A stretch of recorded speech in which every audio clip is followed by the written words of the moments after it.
Successful indeed are the believers. Allah বলেছেন যারা ঈমান আনতে পেরেছে তারাই সফলকাম।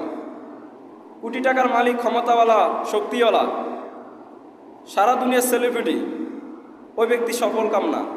আল্লাহ বলেছে যে ব্যক্তি আল্লাহকে বিশ্বাস স্থাপন করেছে, ঈমান আনতে পেরেছে, ওই ব্যক্তি হলো সফলকাম। সুবহানাল্লাহ বলুন। মানে সফলতার মানদণ্ড ঈমান। আপনার মধ্যে যদি ঈমান থাকে, কি থাকে? ঈমান থাকে। আপনি যদি হালকা আমলও করেন, কম আমলও করেন, আপনাকে সফলতা দান করবে কে? আল্লাহ বলেছে সফলকাম মুমিনের বৈশিষ্ট্য হলো 1 নম্বর, আল্লাযীনা হুম ফি সলাতিহিম খাশিউন, তারা নামাজকে খুশু খুশু সহকারে আদায় করে। সুবহানাল্লাহ বলুন।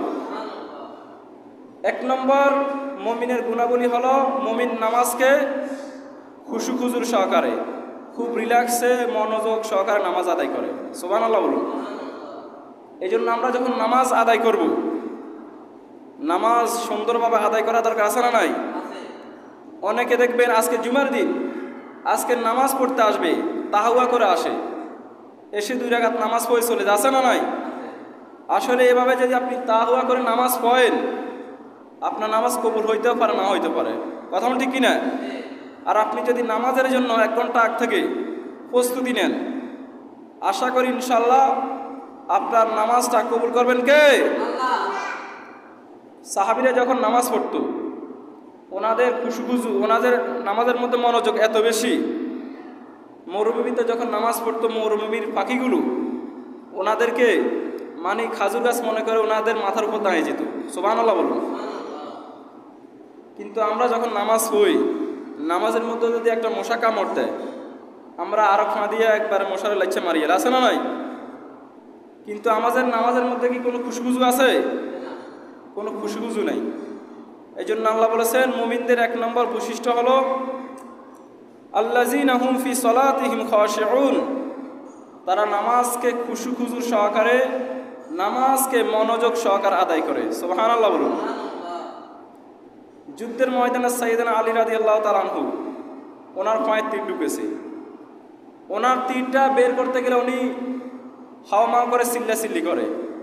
মানে কোনো সাহাবী ওনার তীরটা পা থেকে বের করতে পারে না। আল্লাহর হাবিব সাল্লাল্লাহু আলাইহি সাল্লাম একটা বুদ্ধি করলেন।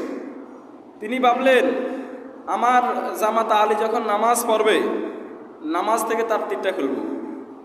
আল্লাহর হাবিব সাল্লাল্লাহু আলাইহি সাল্লাম বেলালকে বললেন, বেলাল আকিমিস সালাহ, একামত দাও, আজান দাও।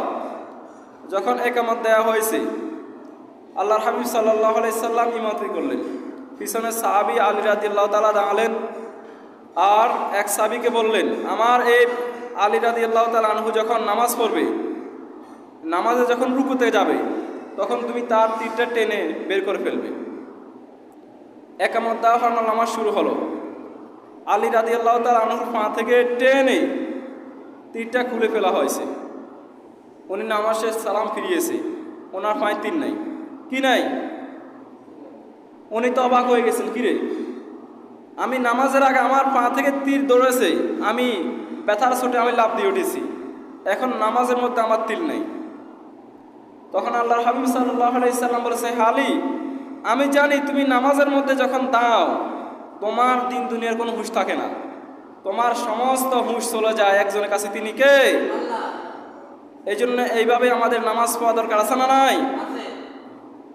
আমরা যদি নামাজের জন্য প্রস্তুতি গ্রহণ করি, জুমার দিন যত ব্যস্ততা আছে, নামাজের সময় যত ব্যস্ততা আছে, আমরা যদি সকল ব্যস্ততাকে ফেলে দিয়ে আমরা নামাজের জন্য আসি, আমাদেরকে সফলতা দান করবে কে? এই জন্য নামাজকে খুশু খুজুর সাকার আদায় করতে হবে। রাজি আছেন তো? আল্লাহর হাবিব সাল্লাল্লাহু আলাইহি সাল্লাম বলতেন, আনতা আবুদুল্লাহ কাআন্নাকা তুরাহু ফাইন লাম তাকুন তুরাহু ফাইন্নাহু ইয়ারাকা। তুমি নামাজ এমন ভাবে আদায় করো, আল্লাহর ইবাদত এমন ভাবে আদায় করো, তুমি আল্লাহকে দেখতেছ অথবা আল্লাহ তোমাকে দেখতেছে। সুবহানাল্লাহ বলুন। আল্লাহর হাবিব সাল্লাল্লাহু আলাইহি সাল্লাম বলেছেন যে তুমি আল্লাহর ইবাদত এমন ভাবে করো যে তুমি আল্লাহকে দেখতেছ। এমন ভাবে ইবাদত করা দরকার আছে নয়? আর তুমি যদি আল্লাহকে নাই দেখো, অ্যাট লিস্ট আমাদেরকে দেখেন কে?